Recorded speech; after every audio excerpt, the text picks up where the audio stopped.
Opo, Ma. Nilinaw po sa akin ni Monique na gusto niya lang uling maging kaibigan si Sig. Sana naman hindi mo minasama yung pagpunta niya dito. Talagang gusto ko lang niyang makausap eh.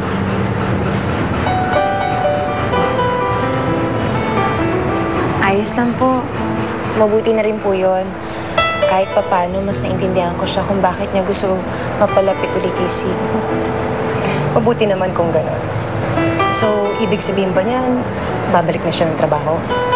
Hindi pa po namin napag-uusapan eh. Sana bumalik siya. Hindi madaling maghanap ng trabaho ngayon. Tsaka siguro naman hindi mo mamasamain kung magkakasama ulit sila ni Monique sa opisina. Ang totoo ko niyan, hindi ako sigurado kung ayos na sa akin na magkasama sila muli. Kahit na inamin na sa akin ni Monique na wala na siyang gusto kay Sig. Eden, magtiwala ka sa anak ko. Dahil mahal na mahal ka niya.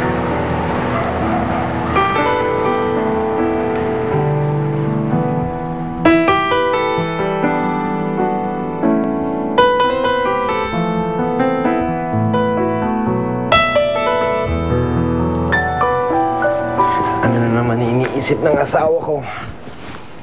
Sig, bumalik ka na kaya sa trabaho mo?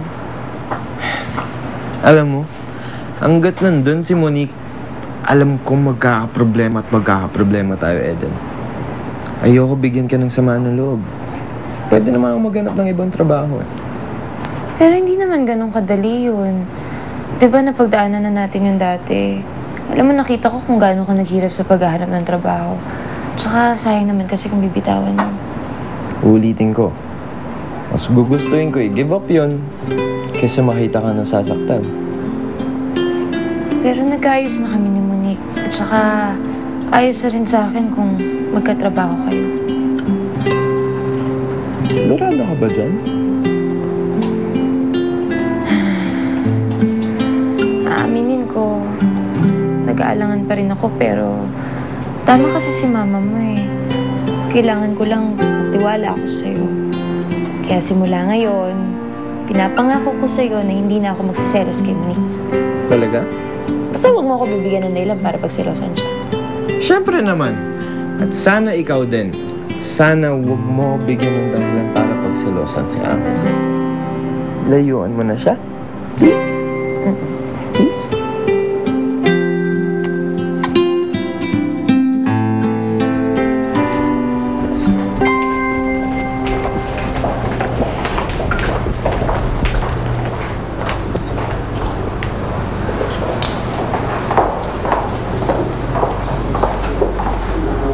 Congratulations, tita. Looks like your plan worked. He's back. Sabi ko naman sa'yo eh, pag kay Eden natin idinaan, hindi makakahindi ang anak ko.